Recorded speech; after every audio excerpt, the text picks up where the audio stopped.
Bonjour à tous, donc on va poursuivre notre travail sur le programme de maths experte concernant les nombres complexes. Donc nous avons vu qu'il y avait aussi à étudier les formules d'Euler. Alors ces formules d'Euler, il faut penser qu'elles sont associées au cercle trigonométrique. Je vais expliquer. Donc on reprend de notre notation de l'exponentielle complexe EIθ qui vaut le cosinus θ plus I sinus θ. Ici, je ne me préoccupe pas du module, je vais avoir cette notation ici. Que se passe-t-il si donc je fais exponentielle de moins Iθ? Là, il faut comprendre donc que l'angle, ça va être le même ici, ici, ici. Donc, qu'est-ce qu'on va avoir? On va avoir cosinus de moins θ plus I sinus de moins θ.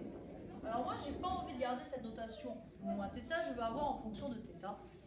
Et pour cela, je vais faire un petit rappel par rapport au cercle trigonométrique. Rappelez-vous que par rapport à un point situé sur le cercle trigo, on va considérer un angle θ et on va voir que le cosinus va se lire sur l'axe des abscisses, le sinus va se lire sur l'axe des ordonnées. Alors, je vais rapidement à ma levée faire un cercle trigo pour comprendre la notation ici.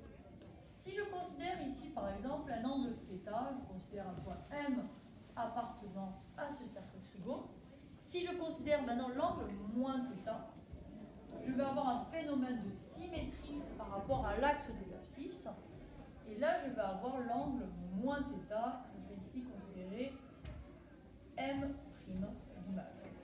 Si je considère maintenant le cosinus et le sinus, je vais me rendre compte de quoi? Je vais me rendre compte ici que le cosinus de θ et le cosinus de moins θ vont être exactement les mêmes. On va alors considérer que la fonction cosinus est une fonction paire puisque cosinus θ égale cosinus de moins θ. Je vous invite à regarder la vidéo sur le cosinus et le sinus. Alors que se passe-t-il ici pour le sinus qui se lit sur l'axe des ordonnées? On se rend compte que, donc en fait, ils sont l'opposé l'un de l'autre. Donc on va dire que la fonction sinus est une fonction impaire. Donc on va se retrouver avec ceci que E de moins Iθ va être égal à cosinus θ, mais là on va avoir du moins I sinus θ. Donc là je vais considérer mon équation numéro 1, mon équation numéro 2. Je vais commencer ici par additionner les deux. Si j'additionne mon équation 1 avec mon équation 2, je me retrouve avec quoi? Les sinus vont s'éliminer parce que I sinus θ et moins I sinus θ sont l'opposé l'un de l'autre et je vais avoir 2 cosinus θ. Je vais donc me retrouver, si j'additionne avec EIθ plus exponentielle de moins Iθ qui est égal à 2 fois cosinus θ. Je me retrouve donc avec cosinus θ qui est égal à l'exponentielle de Iθ plus l'exponentielle de moins Iθ sur 2. J'ai ma première formule d'Euler. Alors comment vais-je faire pour trouver la deuxième? Au lieu d'additionner, je vais donc soustraire. Donc là, les cosinus vont s'éliminer. Je vais avoir du I sinus θ moins I sinus θ, moins qui donne plus. Donc je vais avoir la formule suivante. Si maintenant j'additionne, je vais me retrouver avec exponentielle de Iθ moins exponentielle de moins Iθ qui est égal à 2i sinus θ. Et donc je vais me retrouver ici avec sinus θ qui est égal à EIθ moins exponentielle de moins Iθ sur 2i. Donc ces deux résultats sont ce qu'on appelle les formules d'Euler. Alors comment va-t-on les utiliser? C'est ce qu'on va voir maintenant. Je vais vous donner une petite application. Donc ici, si je considère l'exemple suivant, z qui est égal à 1 plus exponentielle de Iθ et que je vous demande le module et l'argument de ce nombre complexe. Alors là, ici, on n'a pas ni l'argument, donc l'angle, ni le module qui apparaissent. L'astuce, c'est de passer par une factorisation.